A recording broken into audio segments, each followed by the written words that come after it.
Capítulo 7. A localização da experiência cultural. As crianças brincam na beira da praia dos mundos sem fim. Tagore.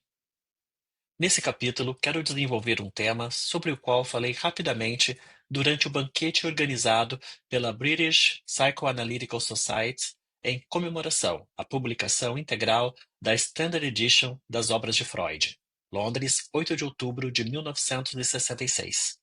Em minha tentativa de homenagear James Strachey, afirmei: em sua Topografia da Mente, Freud não determina um lugar para a experiência da cultura.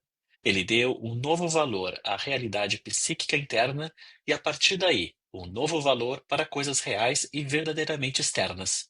Usou o termo sublimação para indicar o caminho para o lugar em que a experiência cultural é relevante, mas talvez não tenha chegado ao ponto de nos dizer onde na mente se encontra a experiência cultural.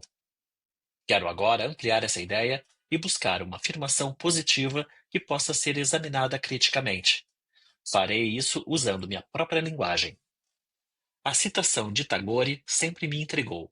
Quando eu era adolescente, não fazia ideia do seu significado, mas mesmo assim, ela deixou em mim uma marca indelével.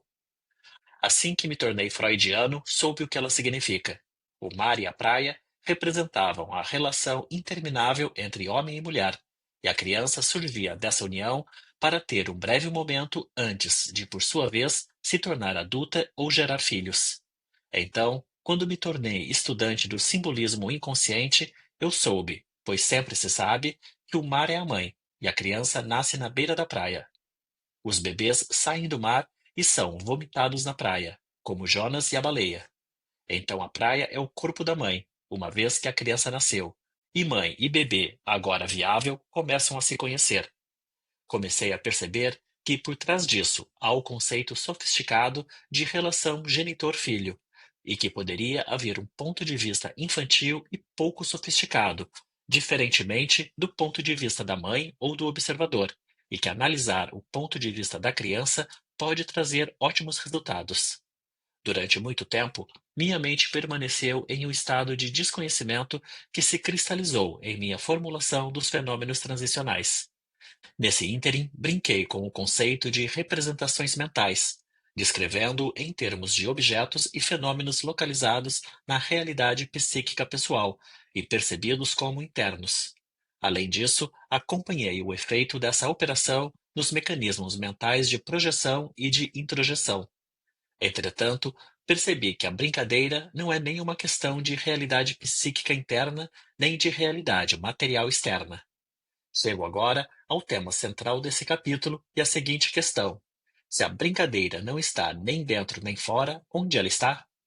Eu me aproximava da ideia que expresso aqui em meu artigo The Capacity to be Alone, a capacidade de estar sozinho, no qual afirmei que, inicialmente, a criança está sozinha apenas na presença de outra pessoa. Naquele artigo, não desenvolvi a ideia de um espaço compartilhado na relação entre a criança e outra pessoa. Meus pacientes, sobretudo quando não regredidos e dependentes na transferência ou nos sonhos transferenciais, me ensinaram a encontrar a resposta para a questão: onde está a brincadeira? Desejo resumir em uma afirmação teórica o que aprendi em meu trabalho psicanalítico. Aleguei que, quando testemunhamos o uso de um objeto transicional, a primeira posse não eu, por parte da criança, estamos diante tanto do primeiro uso que a criança faz de um símbolo, como da primeira experiência do brincar. Uma parte essencial de minha formulação dos fenômenos transicionais é que concordamos em nunca questionar o bebê. Você criou esse objeto ou ele estava convenientemente à sua disposição? Em outras palavras, uma característica fundamental dos fenômenos e objetos transicionais é a qualidade de nossa atitude ao observá-los. O objeto é um símbolo da união entre o bebê e a mãe, ou parte da mãe. É possível localizar esse símbolo. Ele está posicionado no espaço e no tempo em que a mãe faz uma transição, na mente do bebê, deixando de estar fundida com o bebê e passando a ser vivenciada como um objeto a ser percebido, em vez de concebido. O uso de um objeto simboliza a união entre duas coisas separadas, o bebê e a mãe, no ponto, no tempo e no espaço em que se inicia sua separação. Uma complicação surge a partir do instante em que começamos a refletir sobre essa ideia. É necessário definir que, se o uso que o bebê faz do objeto constitui outra coisa, ou seja, se é mais que uma atividade que pode ser detectada mesmo em bebês que nascem sem cérebros, então esse deve ser o início da formação de uma imagem do objeto na mente ou na realidade psíquica pessoal dele. Porém, a representação mental do mundo interno permanece relevante, ou a imago do mundo interno é mantida viva, por meio do reforço dado pela presença da mãe externa separada e concreta, assim como de sua técnica de cuidado infantil. Vale a pena tentar formular isso em termos que deem o devido valor ao fator temporal. A sensação da existência materna dura X minutos. Se a mãe está longe há mais de X minutos, então a imago se desvanece e com ela cessa a capacidade do bebê de usar o símbolo da união. O bebê fica angustiado, mas essa angústia logo é reparada, já que a mãe retorna em X mais Y minutos. Em X mais Y minutos, o bebê não sofreu alteração, mas em X mais Y mais Z minutos, ele fica traumatizado. Em X mais Y mais Z minutos, o retorno da mãe não repara o estado alterado do bebê. O trauma implica que ele sofreu uma interrupção na continuidade da vida, de maneira que as defesas primárias se organizam agora para defendê-lo contra a repetição de uma ansiedade impensável, ou do retorno de um estado agudo de confusão pertencente à desintegração da estrutura nascente do ego. Devemos presumir que a grande maioria dos bebês jamais vivencia uma quantidade de deprivação X mais Y mais Z. Isso significa que a maioria das crianças não carrega consigo por toda a vida o conhecimento da experiência da loucura. Loucura, nesse caso, representa uma ruptura com aquilo que existe no momento de uma continuidade pessoal da existência. Após a recuperação da deprivação X mais Y mais E, o bebê precisa recomeçar, permanentemente deprivado da raiz que poderia proporcionar uma continuidade com o início pessoal. Isso implica a existência de um sistema de memória e de uma organização das memórias. Por outro lado, os bebês são constantemente curados dos efeitos da deprivação X mais Y mais E pela mãe, cujos mimos reparam a estrutura do ego. Essa reparação da estrutura do ego restabelece a capacidade do bebê de usar um símbolo de união, de modo que ele volta a permitir a separação e até a se beneficiar dela. Esse é o espaço que decidi examinar. A separação que não é uma separação, mas uma forma de união. Foi em um ponto importante da fase em que eu estava desenvolvendo essas ideias, no início da década de 40, que Marion Milner, em uma conversa particular, esclareceu para mim a tremenda importância da ação recíproca que ocorre entre as bordas de duas cortinas ou na superfície de uma jarra que é colocada na frente de outra jarra. É preciso destacar que os fenômenos que estou descrevendo não atingem o clímax.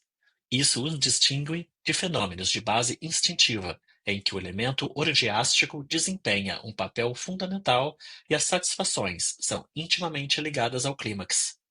Porém, esses fenômenos, que têm realidade na área cuja existência postulo, pertencem à experiência da relação de objeto. Podemos pensar na eletricidade, que parece ser gerada pelo contato íntimo ou significativo, que é característica, por exemplo, de quando duas pessoas se apaixonam. Esses fenômenos da área do brincar são infinitamente variáveis, em contraste com a relativa estereotipia dos fenômenos relacionados ao funcionamento corporal pessoal ou à realidade do ambiente. Os psicanalistas, que deram a devida importância à experiência instintiva e às reações à frustração, deixaram de afirmar com clareza ou convicção similar a enorme intensidade das experiências sem clímax que chamamos de brincar. Partindo de doenças psiconeuróticas e de defesas do ego relacionadas à ansiedade oriunda da vida instintiva, costumamos avaliar a saúde de acordo com o estado das defesas do ego.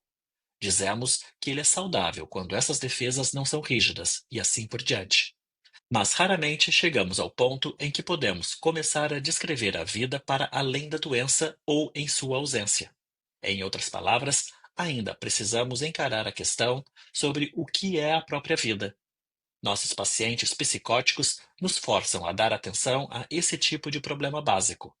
Agora vemos que não é a satisfação instintiva que faz o bebê começar a ser, a sentir que a vida é real e a descobrir que vale a pena vivê-la. Na verdade, as gratificações instintivas começam como funções parciais e se transformam em seduções, a não ser quando se baseiam na capacidade individual de vivenciar uma experiência total e experiências na área dos fenômenos transicionais. O self deve preceder o uso do instinto pelo self. O cavaleiro deve conduzir o cavalo e não ser levado por ele. Eu poderia citar Buffon. O estilo é o próprio homem. Quando falamos de um homem, referimos-nos a ele em conjunto com a somatória de suas experiências culturais. O todo forma a unidade. Utilizei o termo experiência cultural como extensão da ideia de fenômenos transicionais e de brincadeira, mas sem a certeza de ser capaz de definir a palavra cultura. Na verdade, estou destacando a experiência. Quando uso a palavra cultura, penso nas tradições herdadas, em algo que é comum à humanidade, que pode receber a contribuição de grupos e de indivíduos, e a que todos podemos recorrer desde que tenhamos um lugar onde colocar o que encontramos. Dependemos aqui de alguma forma de registro. Sem dúvida, perdeu-se muito das primeiras civilizações, mas nos mitos produzidos pela tradição oral, é possível falar de um fundo cultural constituído ao longo de 6.000 anos de história da cultura humana. A história contada por meio do mito persiste até os dias de hoje, embora os historiadores se esforcem para encontrar uma objetividade que nunca será alcançada, ainda que deva ser perseguida. Talvez eu já tenha dito o suficiente para mostrar tanto o que sei como o que não sei sobre o significado da palavra cultura. Contudo, uma questão secundária que me interessa é o fato de que em qualquer campo cultural é impossível ser original, a não ser com base na tradição. Por outro lado, nenhum produtor de cultura repete o outro, a não ser como citação deliberada, e o plágio é o pecado mortal do campo cultural. O interjogo entre a originalidade e a aceitação da tradição como base para a criatividade me parece ser apenas mais um exemplo muito empolgante, por sinal, do interjogo entre separação e união. Devo me dedicar um pouco mais a esse tema, dando atenção às primeiras experiências do bebê, quando as diversas capacidades estão surgindo e cuja ontogênese só é possível graças à adaptação extremamente sensível da mãe às necessidades do bebê devido à sua identificação com ele, refiro-me aos estágios do crescimento anteriores à aquisição, por parte do bebê, de mecanismos mentais que logo se tornam disponíveis para a organização de defesas complexas. Repito, após as primeiras experiências, o bebê humano deve percorrer certa distância antes de desenvolver a maturidade necessária para ser profundo. Essa teoria não afeta minha crença a respeito da etiologia da psiconeurose nem o tratamento de pacientes psiconeuróticos. Ela também não entra em choque com a teoria freudiana que estrutura a mente em termos de ego, id e superego. Porém, o que digo afeta nosso questionamento sobre o que é a vida. É possível curar um paciente e ainda assim não saber o que o leva a continuar vivendo. Para nós, é fundamental reconhecer abertamente que a ausência de uma doença psiconeurótica pode ser saúde, mas não é vida. Os pacientes psicóticos, que variam o tempo todo entre viver e não viver, nos forçam a abordar esse problema que não pertence aos psiconeuróticos, mas a todos os seres humanos. Afirmo que esses mesmos fenômenos da vida e da morte para nossos pacientes esquizoides ou borderlines estão presentes nas experiências culturais que dão continuidade à raça humana e transcendem a existência pessoal. Parto do pressuposto de que as experiências culturais estão em continuidade direta com a brincadeira daqueles que ainda não ouviram falar de jogos. Tese principal. Eis aqui minhas principais proposições. 1. O lugar onde a experiência cultural se localiza é o espaço potencial entre o indivíduo e o ambiente, originalmente o objeto. Pode-se dizer o mesmo do brincar. Experiências culturais começam com a vida criativa manifestada inicialmente na brincadeira. 2. Para cada indivíduo, o uso desse espaço é determinado pelas experiências de vida que ocorrem ainda nos primeiros estágios de sua existência. 3. Desde o início, o bebê tem as experiências mais intensas no espaço potencial entre o objeto subjetivo e o objeto objetivamente percebido, entre as extensões do eu e do não eu. Esse espaço potencial existe no interjogo entre a não existência e a existência de fenômenos e objetos que estão fora do controle onipotente. 4. Nesse ponto, todos os bebês têm experiências favoráveis e desfavoráveis. A dependência atinge seu ponto máximo. O espaço potencial ocorre apenas em relação a um sentimento de segurança por parte do bebê, ou seja, de uma segurança relativa à confiabilidade da figura materna ou dos elementos ambientais, tendo a segurança como evidência de uma confiabilidade que está sendo introjetada. 5. Para estudar a brincadeira e, em seguida, a vida cultural do indivíduo, é preciso conhecer o destino do espaço potencial entre qualquer bebê e a figura materna humana, e, portanto, falível, essencialmente adaptável por causa do amor. Se pudermos considerar essa área parte da organização do ego, estaremos diante de uma parte do ego que não é o ego corporal, ou seja, que não é fruto de um padrão de funcionamento corporal, e sim de experiências corporais.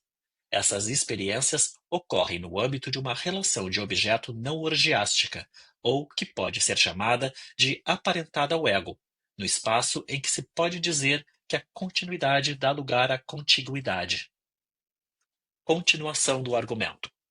Essa afirmação demanda uma análise do destino desse espaço potencial, que pode ou não ganhar destaque e se tornar uma área vital da vida mental da pessoa em desenvolvimento.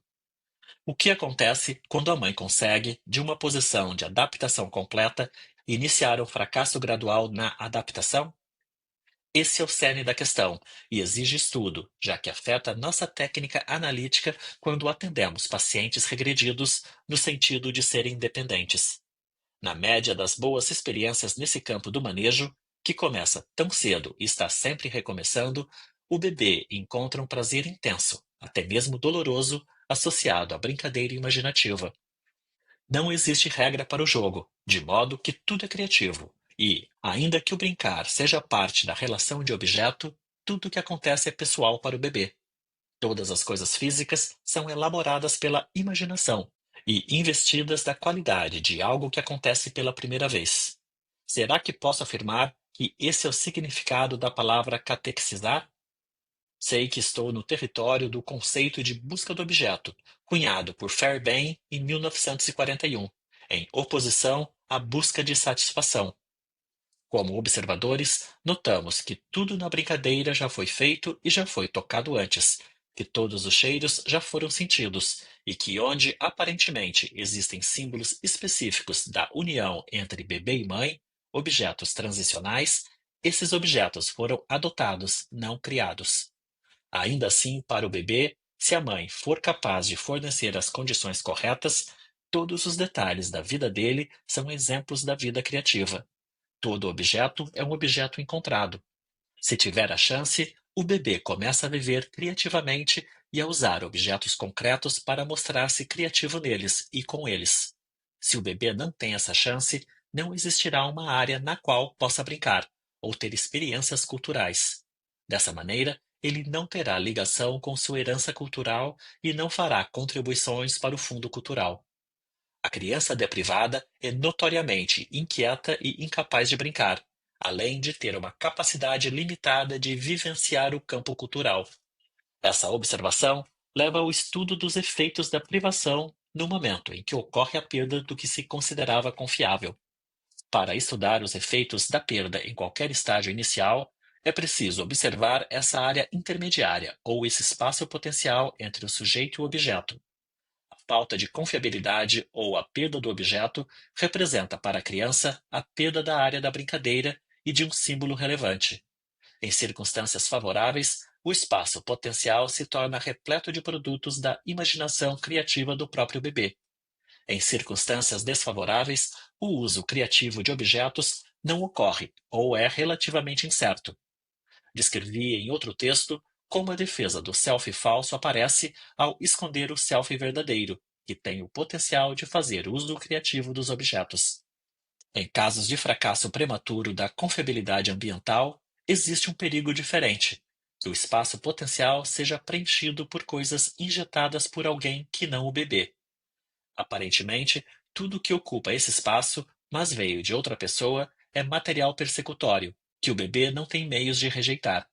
Os analistas devem estar atentos para não criar um sentimento de confiança e uma área intermediária onde a brincadeira pode ocorrer, e então injetar nessa área ou inflá-la com interpretações, que na verdade são produtos de suas próprias imaginações criativas. Cito o artigo do analista junguiano Fred Plaut. Abre aspas. A capacidade de formar imagens e de usá-las construtivamente por meio da recombinação em novos padrões depende, ao contrário de sonhos e fantasias, da habilidade individual para confiar. Fecha aspas. Nesse contexto, confiança é uma palavra que demonstra a compreensão do que quero dizer com estabelecer a segurança com base na experiência, em um momento de máxima dependência, antes que se possa desfrutar e fazer uso da separação e da independência. Creio que chegou o momento da teoria psicanalítica dedicar a devida atenção a essa terceira área, a experiência cultural derivada da brincadeira. Os psicóticos nos instam a ter conhecimento dessa área fundamental para avaliarmos a vida dos seres humanos, e não apenas sua saúde. As outras duas áreas são a realidade psíquica ou pessoal e o mundo concreto em que o indivíduo vive. Resumo: busquei chamar a atenção para a importância teórica e prática dessa terceira área, a da brincadeira, que se expande na forma da vida criativa e de toda a vida cultural humana. Essa terceira área foi comparada com a realidade psíquica interna ou pessoal e com o mundo concreto em que o indivíduo vive e que pode ser objetivamente percebido. Localizei essa importante área de experiência no espaço potencial entre o indivíduo e o ambiente, que inicialmente une e separa o bebê e a mãe, quando o amor materno, que se manifesta como confiabilidade humana, dá ao bebê um senso de confiança ou de segurança no fator ambiental. Salientamos a extrema variabilidade desse espaço potencial, de indivíduo para indivíduo, ao passo que as duas outras localizações, a realidade psíquica ou pessoal e o mundo concreto, são relativamente constantes, pois uma é biologicamente determinada, enquanto a outra é um bem comum. O espaço potencial entre o bebê e a mãe, entre a criança e a família, entre o indivíduo e a sociedade ou o mundo, depende de experiências que levem à confiança. Pode-se dizer que esse espaço é sagrado para o indivíduo, pois é aí que ele vive criativamente. Por outro lado, a exploração dessa área leva a uma condição patológica, na qual o indivíduo se vê atravancado por elementos persecutórios dos quais não consegue se livrar. Com base nisso, é possível ver como é importante para o analista reconhecer a existência desse lugar, o único lugar onde a brincadeira pode começar, um lugar que fica no momento da continuidade e contiguidade, onde os fenômenos transicionais se originam. Espero ter começado a responder à minha própria pergunta: onde se localiza a experiência cultural?